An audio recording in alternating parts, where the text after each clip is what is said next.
Babbar hanyar Kaduna zuwa Abuja tana neman gagara kundila.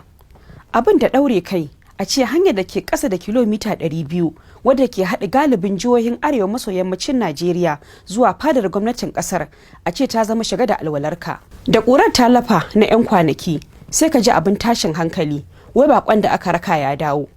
Lamarin da ya faru a ƙarshen mako da aka kashe wani ɗan siyasa aka kuma kwashe wasu tarin mutane waɗanda har yanzu ba a san adadinsu ba ya sake fito da matsalar tsaron da wannan hanyar ke fuskanta. A yanzu hanyar ta zama tamkar tarkon mutuwa.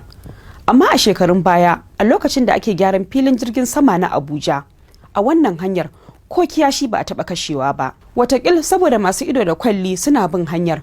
Amma da aka kammala gyaran sai ungulu ta koma gidanta na tsamiya, wato 'yan bindiga suka koma cin karensu babu babbaka a wannan hanyar.